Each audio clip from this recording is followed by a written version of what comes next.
మానవుడు ఎక్కడ పుట్టినా సామాన్యుడే, కానీ భారతదేశంలో పుడితే ధన్యుడు. ఇంకా భారతీయుడై పుడితే ఇంకా ధన్యుడు.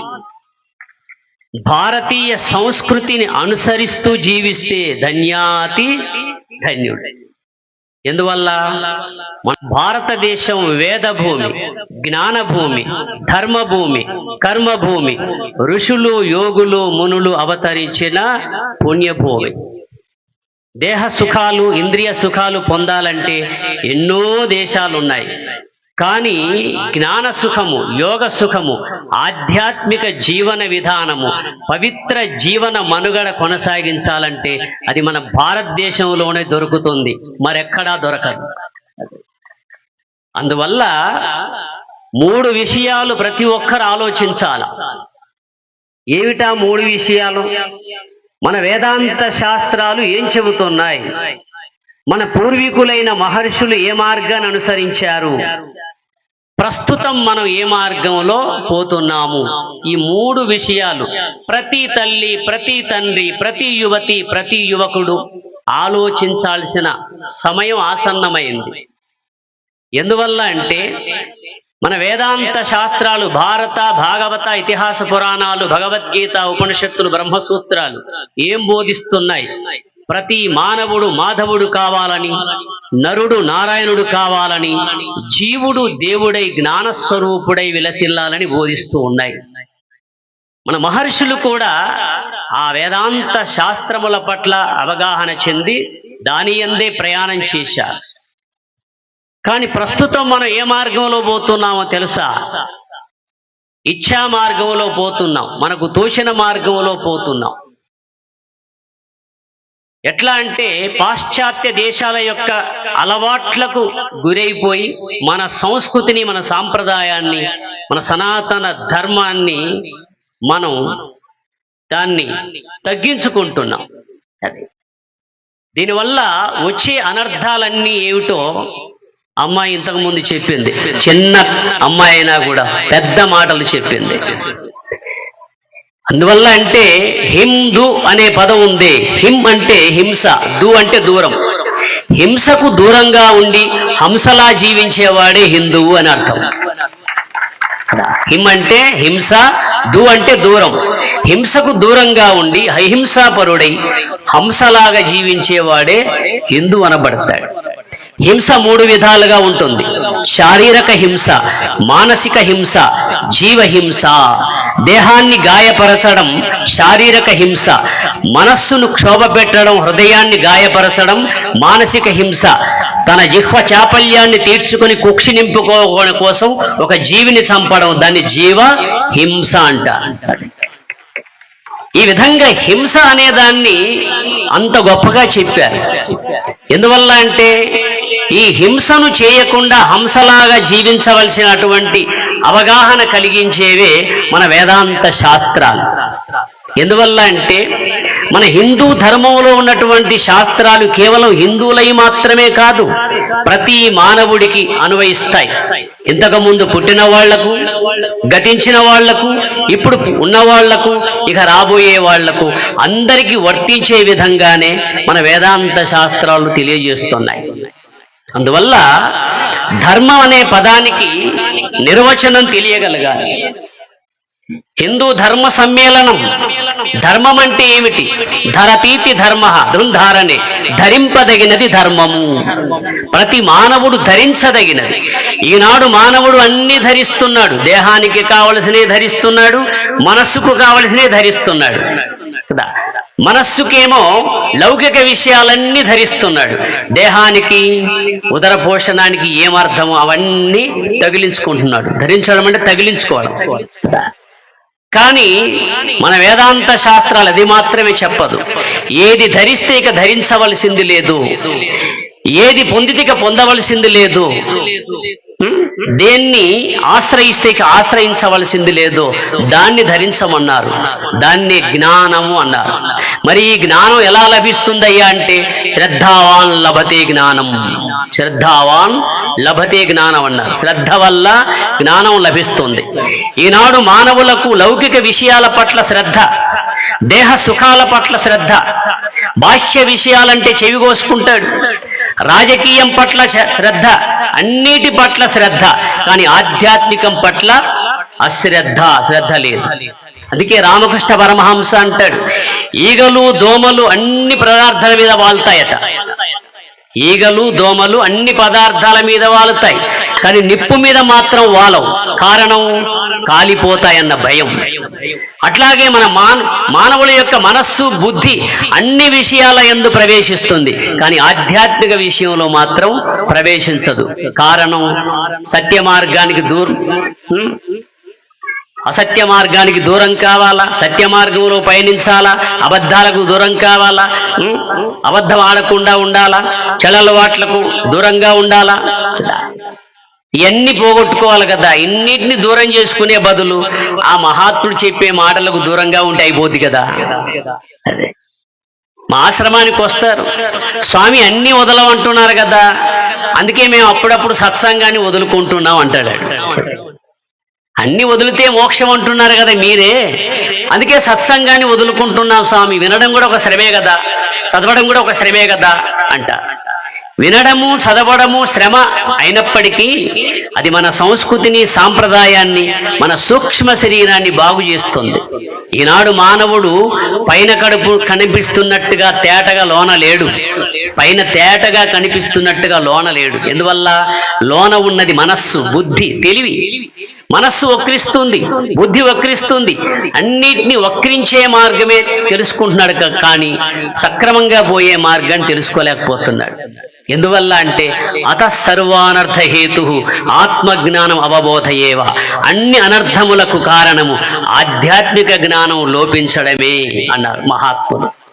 ఈనాడు సమాజంలో జరుగుతున్న అనర్థాలు ఎన్నో కోకొల్లలు చెప్పుకుంటే లెక్కలేవు. అన్ని అనర్థాలే, అన్ని సాంప్రదాయాల్లో, అన్ని విషయాల్లో అన్ని అనర్థాలే జరుగుతున్నాయి. ఎందువల్ల అంటే మనం విడిపోతున్నాం. ఈనాడు మానవుడు కులపరంగా విడిపోయాడు, మతపరంగా విడిపోయాడు, ఆచారపరంగా విడిపోయాడు, సాంప్రదాయ పరంగా విడిపోయాడు, ప్రాంతీయ పరంగా విడిపోయాడు.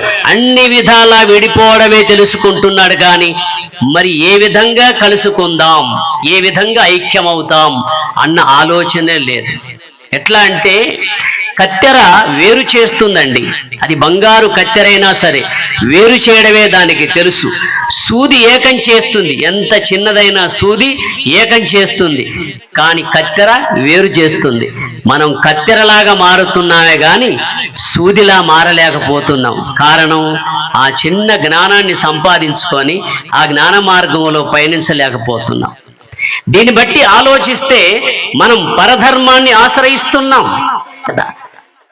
మన యొక్క సంస్కృతిలో, మన సాంప్రదాయంలో, మన యొక్క ధర్మంలో అనేక గ్రంథాలు ఉన్నాయి. భారత, భాగవత, ఇతిహాస పురాణాలు, భగవద్గీత, ఉపనిషత్తులు, బ్రహ్మసూత్రాలు, యోగ మార్గం, జ్ఞాన మార్గం, మోక్ష మార్గం, భక్తి మార్గం, ఇన్ని మార్గాలు ఉండగా ఎవడో వచ్చి మా దేవుడని చెప్పగానే ఆ ధర్మాన్ని ఆశ్రయిస్తున్నామంటే ఆ మాట భగవద్గీతలో భగవానుడు అన్నాడు, స్వధర్మే నిధనం శ్రేయ పరధర్మో భయావహ అని చెప్పాడు. ఎప్పుడో చెప్పాడు.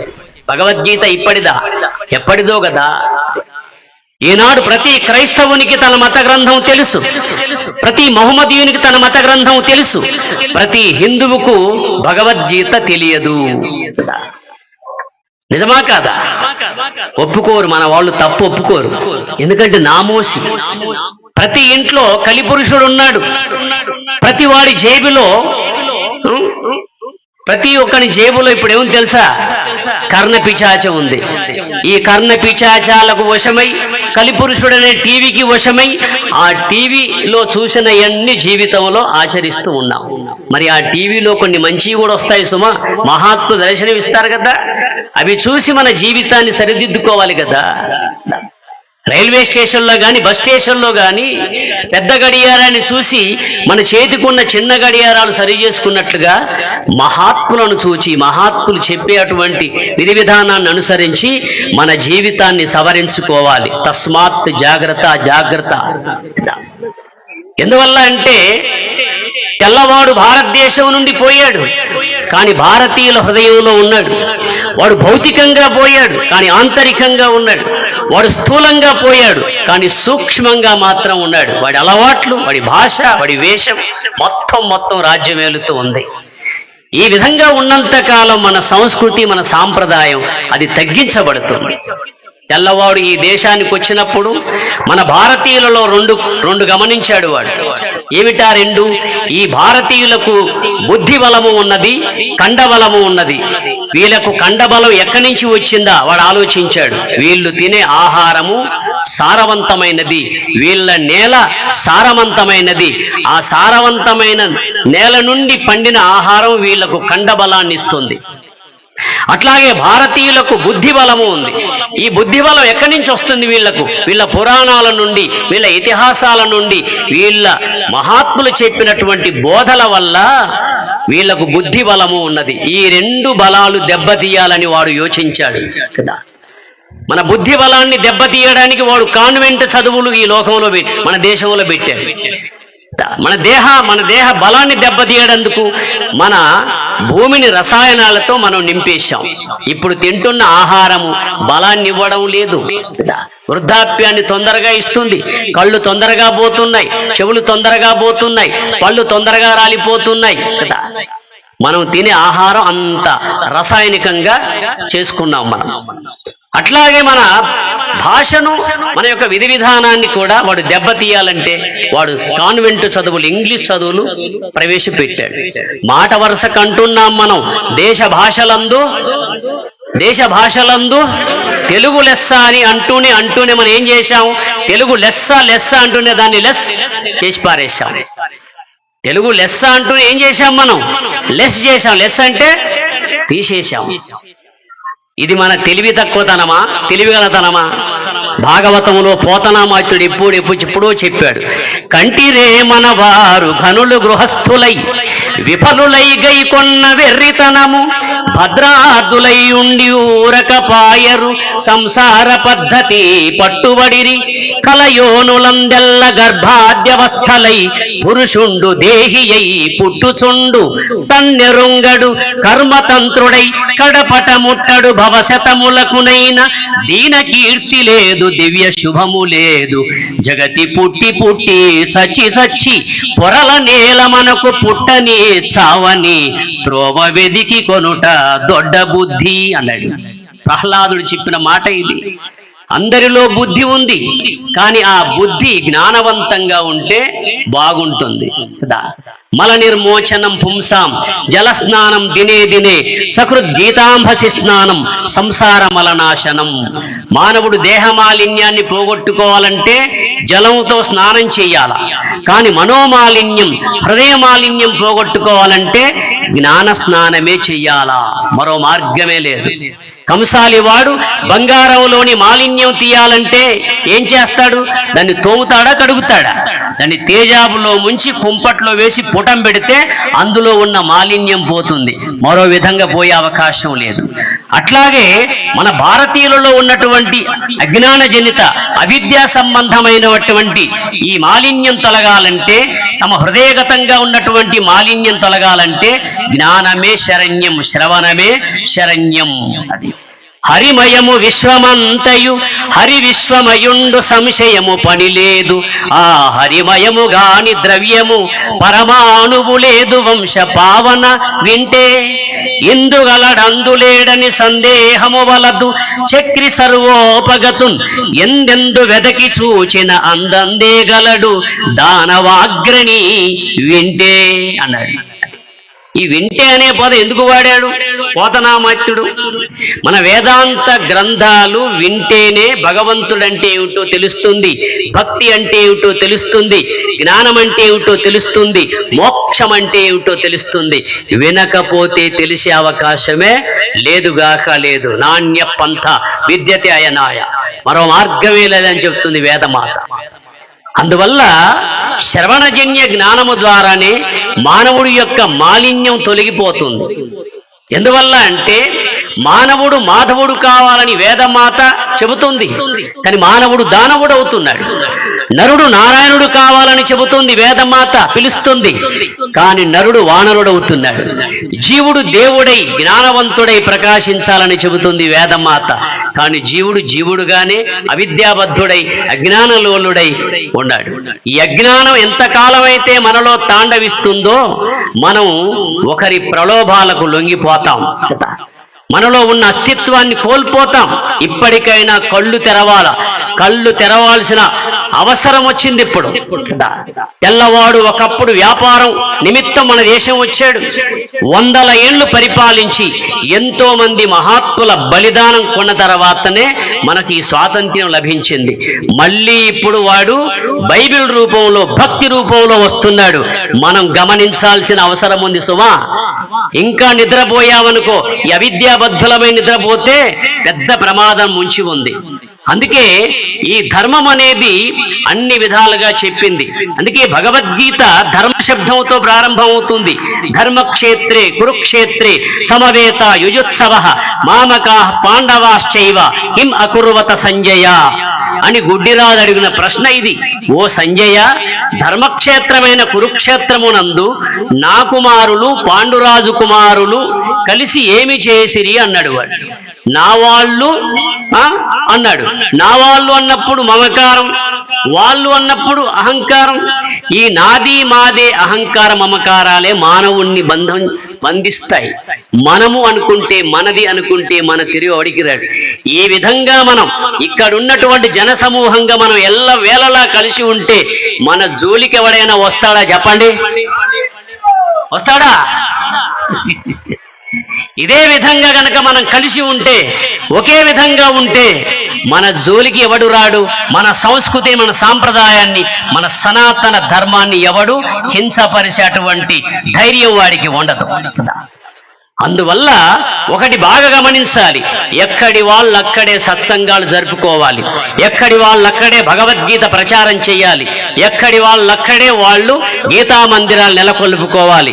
గీతా మందిరాలు నెలకొల్పపోయినా పర్వాలేదు, మన ఆలయాలే ఆశ్రమాలుగా మార్చుకొని అందులో జ్ఞానబోధలు జరిపించాలి. భారతము, భాగవతము, రామాయణము, భగవద్గీత ఏదో ఒక సద్గ్రంథ పఠన సద్విచారణ చేయగలగాలి. అలా చేయగలిగితే మనకున్నటువంటి మూఢ విశ్వాసాలన్నీ అంతరించిపోయి ఆత్మజ్ఞానం చిగురించే అవకాశం ఉంటుంది. ఎంతవరకైతే మనలో ఈ మూఢ విశ్వాసాలు ఉంటాయో, ఎవరు చెప్పిన మాటలన్నా నమ్ముతూ పోతాం. ఈ మూఢ విశ్వాసాలు నమ్మడమే గుడ్డి గాంధారి తత్వం. అజ్ఞానాంధకారంలో మునిగిపోవడమే ధృతరాష్ట్ర మహారాజులు. ధృతం రాష్ట్రం ఏన సహ ఇది ధృతరాష్ట్ర, ధృతం రాష్ట్రం ఏన సహ ఇది ధృతరాష్ట్ర. అవిద్య అనబడే ఉపద్రవమును అనుసరించేవాడు, అజ్ఞానాంధకారములో కొట్టుమిట్టాడుతున్న వాళ్ళంతా ధృతరాష్ట్ర మహారాజులే. మరో అర్థం వేదాంతం చెబుతుంది, తనది కానిది, తన వెంట రానిది తనదని భ్రమించే వాళ్ళంతా ధృతరాష్ట్ర మహారాజులే.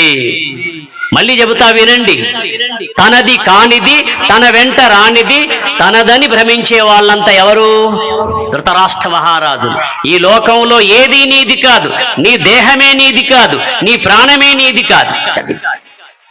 ఈ దేహ ధర్మంతో సంపాదించింది ఏది నీ వెంట రాదుగాక రాదు.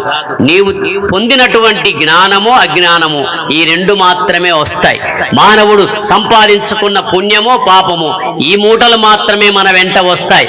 కానీ ధనము ఏది మన వెంట రాదు. మనం బ్రతికుండగానే మన పిల్లలు పనిచేసుకుంటారు. అర్థమైందా?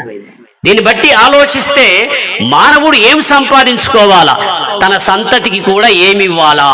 అది మనం ఈనాడు పిల్లలకు చదివిస్తున్నాం, సంపద ఇస్తున్నాం, కానీ సంస్కారం ఇవ్వలేకపోతున్నాం. కారణం అది మనకే లేదు, వాళ్ళకెలా ఇస్తాం? అది మనకే లేదు కదా.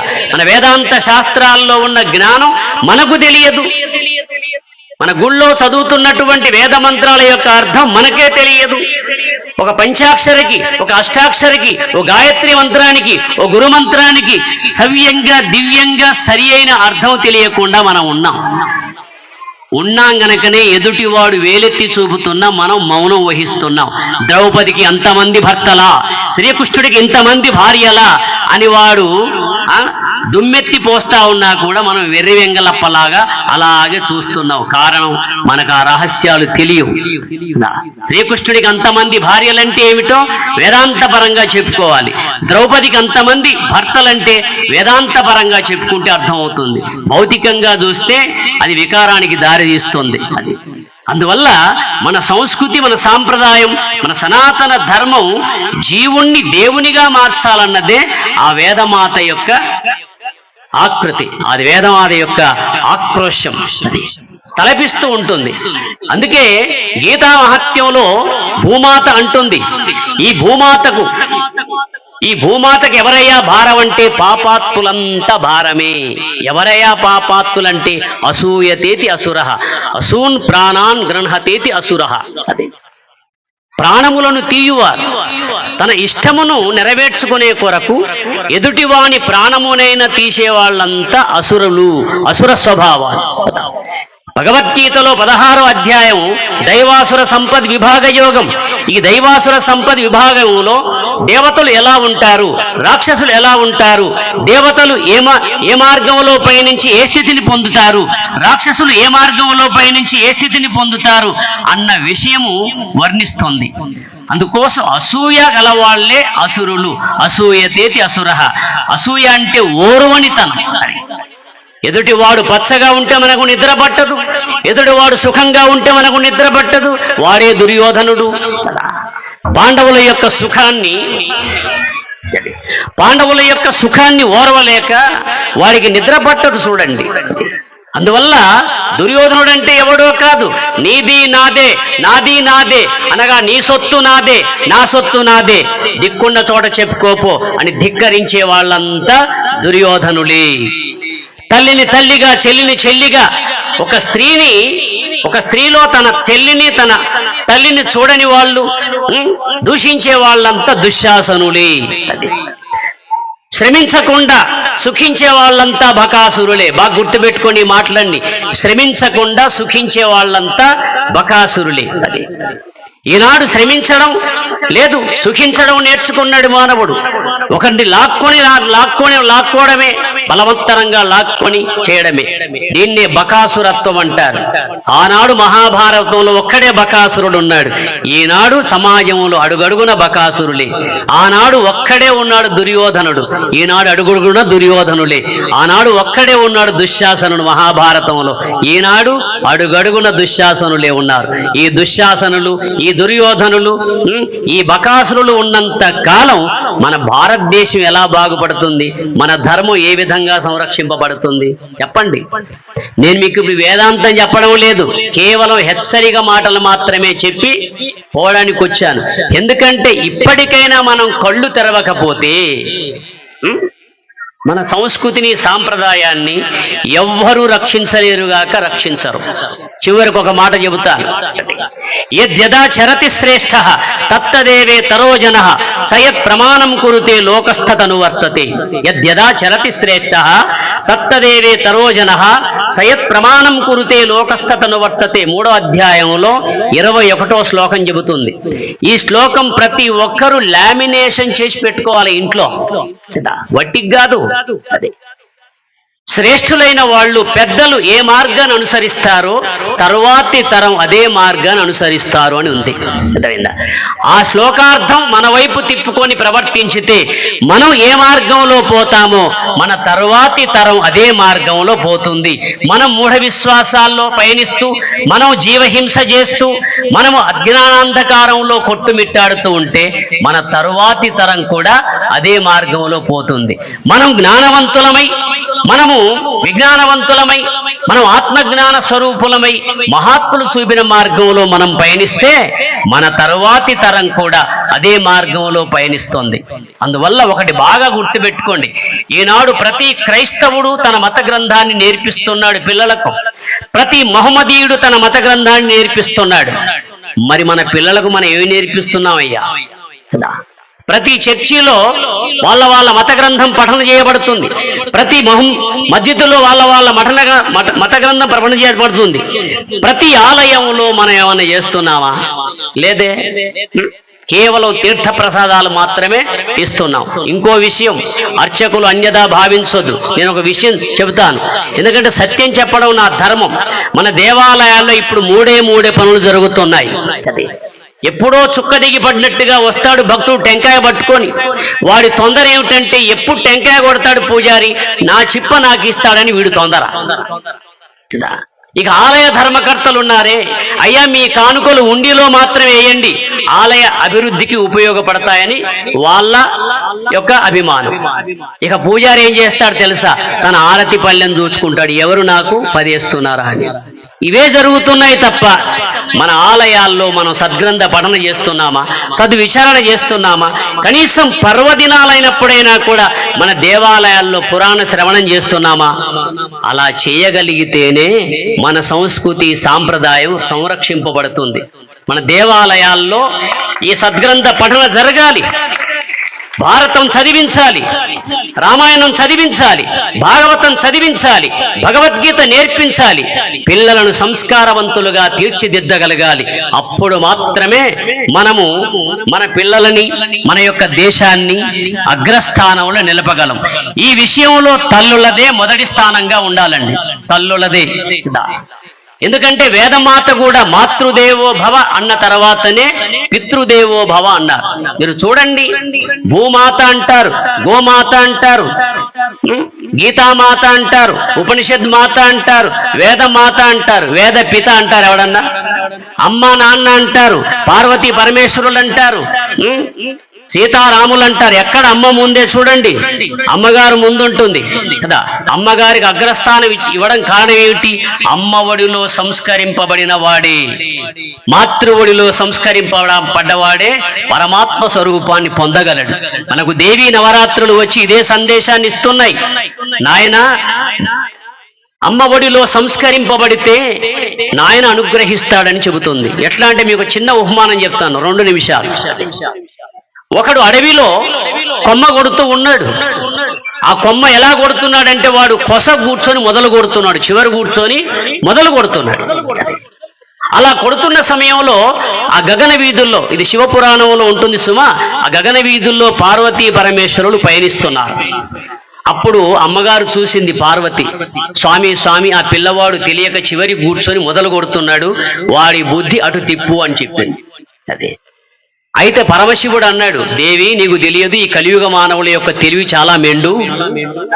వాడికి తెలుసు కొమ్మ ఇరుగుతుందని, కింద పడుతుందని.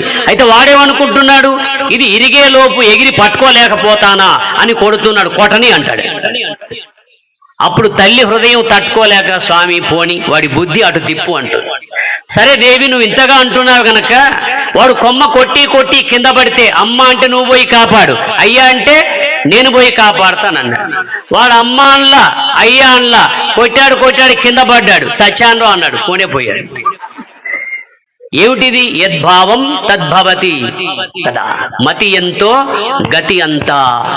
అందుకే ఆధ్యాత్మిక మార్గంలో తల్లులే ముందుండాలి కదా. తల్లి చేతిలో, తల్లి పెంపకంలో యవ్వనం వచ్చేదాకా ఆడపిల్లలు గాని మగపిల్లలు గాని పెంచబడతారు. వాడు గోరుముద్దలతోటి మన సంస్కృతిని, మన సాంప్రదాయాన్ని అందుకుంటే వాడు పెరిగి పెద్దవాడై శ్రీరాముడుగానో, శ్రీకృష్ణుడుగానో, రామకృష్ణ పరమహంసగానో, వివేకానందగానో వాడు ఈ లోకంలో ప్రకాశిస్తాడు. అందుకోసం మనం జాగరూకులమై బాగా ఏ విధంగా పిల్లల్ని మనం పెంచాలి, ఏ విధంగా వాళ్ళను సంస్కారం ఇవ్వాలి, ఏ విధంగా వారిని సన్మార్గానికి తేవాలి అన్న విషయాన్ని గుర్తించి ఎక్కడి వాళ్ళు అక్కడే మన వేదాంత శాస్త్రాలు చదవండి, చదివించండి, సత్సంగాలు జరపండి, సన్మార్గంలో ఉండండి.